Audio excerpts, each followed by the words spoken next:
საუკეთესო წლიური ანგარიშისა და გამჭვირვალობის ჯილდოს ბარტას მეშვიდე დაჯილდოების ცერემონიაზე 2025 წლის კონკურსის გამარჯვებულები გამოვლინდნენ. წლევანდელი ღონისძიების ორგანიზატორი ბარტას კომიტეტია, რომელიც საქართველოს ეროვნული ბანკის დაზღვევის სახელმწიფო ზედამხედველობის სამსახურის, ბუღალტრული აღრიცხვის, ანგარიშგებისა და აუდიტის ზედამხედველობის სამსახურის და ბუღალტრული აღრიცხვის რეფორმის დაინტერესებულ მხარეთა ფონდის წარმომადგენლებისგან არის დაკომპლექტებული. ღონისძიების მხარდამჭერები მსოფლიო ბანკი და საქართველოს ბიზნეს ასოციაცია არიან. ბარტას კონკურსი უკვე რამდენიმე წელია ჩვენს ქვეყანაში იმართება და დამკვიდრდა როგორც გამჭვირვალობისა და ანგარიშვალდებულების სფეროში ერთ-ერთი მნიშვნელოვანი ინიციატივა. თუ რა არის ბარტას მთავარი მიზანი და რა გავლენა აქვს მას საქართველოს კორპორაციული სექტორის განვითარებაზე, მათ შორის კაპიტალის ბაზრის მიმართულებითაც, რა სიახლეები იყო ბარტა 2025 წელს, რა ფორმატში ჩატარდა კონკურსი და რამდენად არის გაზრდილი კომპანიების დაინტერესება მასშტაბი. ვრცლად ეკატერინე მიქაბაძესთან, ეროვნული ბანკის პირველ ვიცე-პრეზიდენტთან ერთად ვისაუბრებთ. მოგესალმებით, ხალბატონო ეკატერინე, დიდი მადლობა სტუმრობისთვის.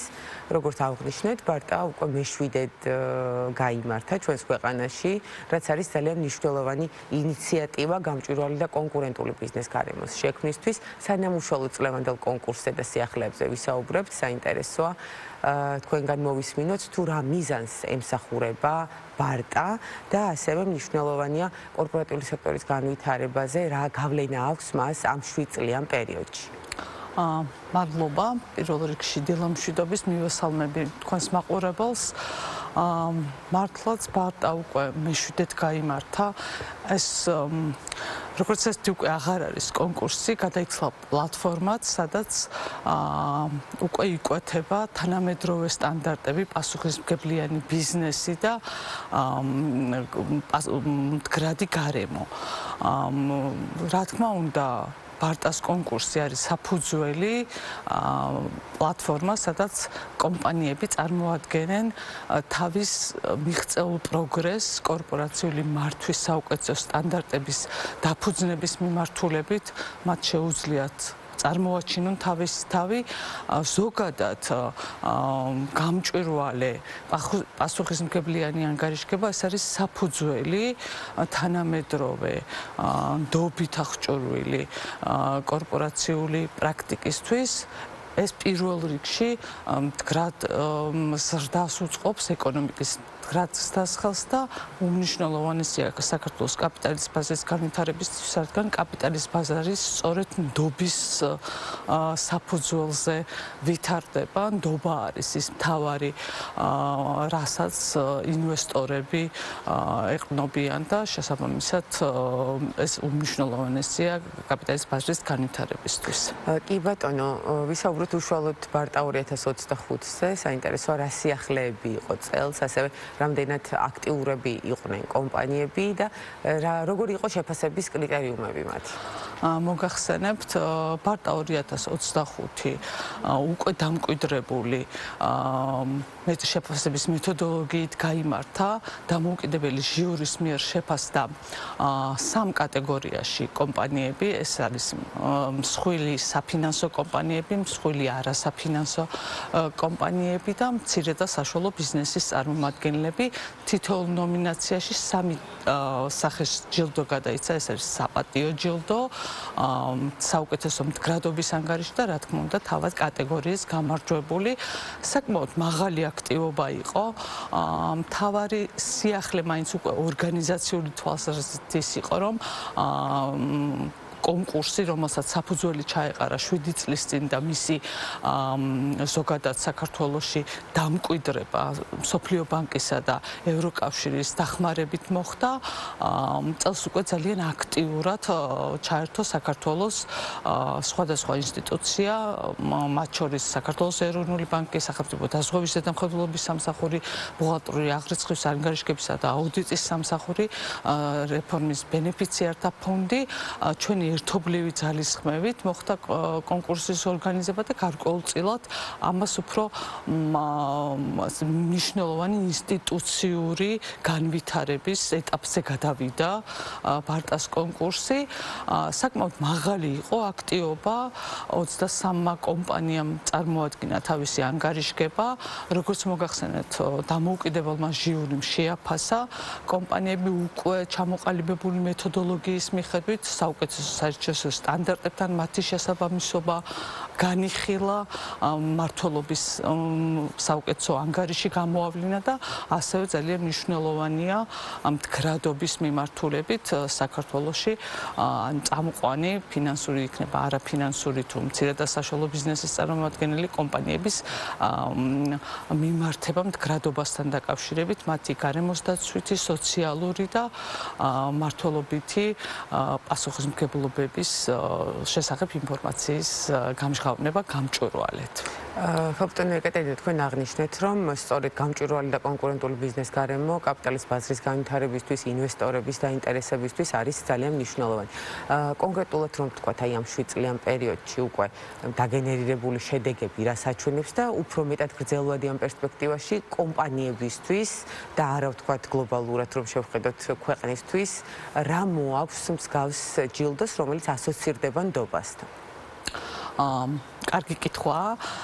როგორც უკვე აღინიშნა, ნდობა არის ის მთავარი საფუძველი, რაც ინვესტორების და დაინტერესებული მხარეებისთვის უმნიშვნელოვანესია. სწორედ ნდობის საფუძველზე ყალიბდება ურთიერთობა კომპანიასა და ინვესტორებს შორის. თავად კომპანიისთვის, რა თქმა უნდა, საუკეთესო ანგარიშგება არის იმის წარმოჩენის საშუალება, რომ მას აქვს გამართული ბიზნეს სტრატეგია, გამართული ბიზნეს გეგმა, მისი სამომავლო ხედვები შინაარსობრივად გამართულად არის წარმოდგენილი ანგარიშში, წარმოჩენილია რისკები, შესაბამისად საზოგადოებას აქვს სრულყოფილი გამჭვირვალე ინფორმაცია კომპანიის შესახებ. სწორედ ეს არის ხანგრძლივი გრძელვადიანი ურთიერთობის საფუძველი. მართლაც რთული იქნება მიზეზშედეგობრივი კავშირის დადგენა, თუმცა სწორედ ამ რეფორმის, ანგარიშვალდებულების გაზრდის რეფორმის შემდგომ კაპიტალის ბაზარმა საკმაოდ დიდი დაგანიცა და მაღალი დაგანიცა და საქართველოში ათეულობით და უფრო მეჯერ არის გაზრდილი ბაზრის ზომა. შესაბამისად, ეს ნდობის საფუძველი, რომელიც სხვა შორის ძალიან მნიშვნელოვანია ზედამხედველის თვალსაზრისით, როდესაც ანგარიშგება საუკეთესო სტანდარტის მიხედვით არის შესრულებული, გამჟღავნებული, ეს რა თქმა უნდა ზედამხედველობის კონტექსტშიც გვეხმარება.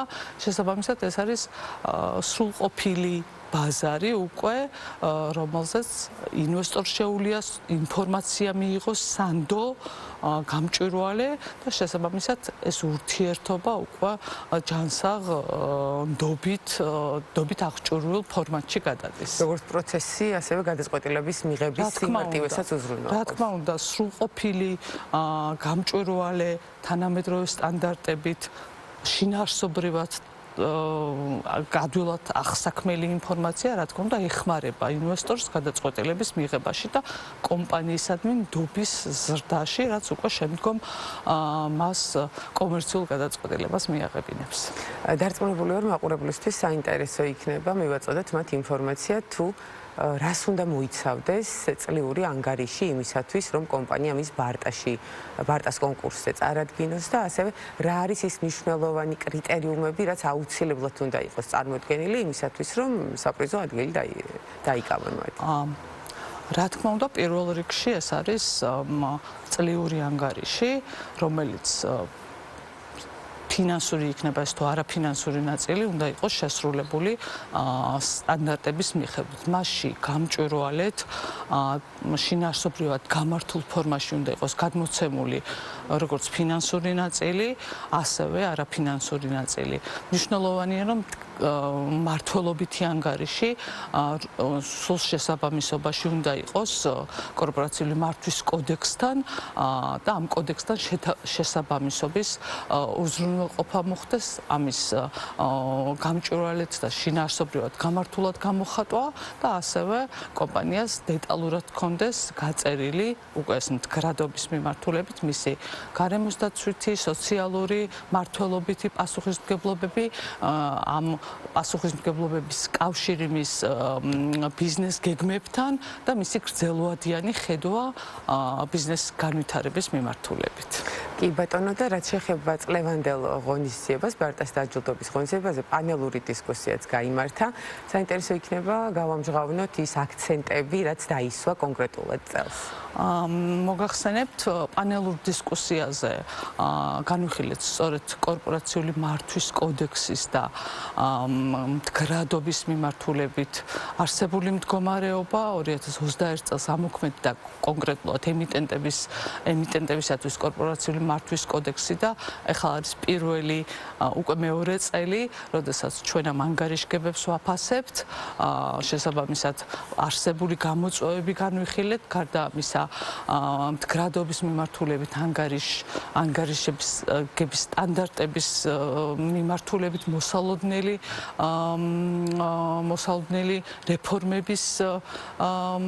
რეფორმები და ამასთანავე ძალიან მნიშვნელოვანი იყო, რომ პანელურ დისკუსიაში მონაწილეობა მიიღეს ასევე კომპანიებმა, რომლებიც უკვე წლებია იღებენ მონაწილეობას, მათი პროგრესის სახეზეა, მათთვის მიღებული სარგებელიც ასევე სახეზეა, მათ დეტალურად ისაუბრეს თუ რა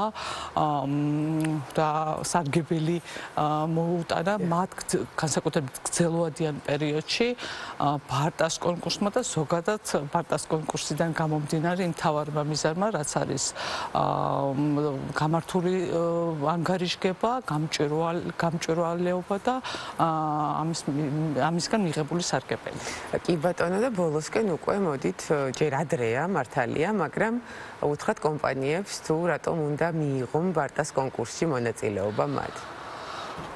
ბარტას კონკურსში მონაწილეობა, როგორც აღნიშნე, არის უმნიშვნელოვანესი იმ თვალსაზრისით, რომ ეს არის პლატფორმა, სადაც მათ შეუძლიათ წარმოაჩინონ თავისი პროგრესი ანგარიშგების მიმართულებით, გამჭვირვალედ, გამართულად ამცნობონ საზოგადოებას თავისი ბიზნეს გეგმების, თავისი ფინანსური მდგომარეობის, თავისი მართლობის მოწყობის შესახებ.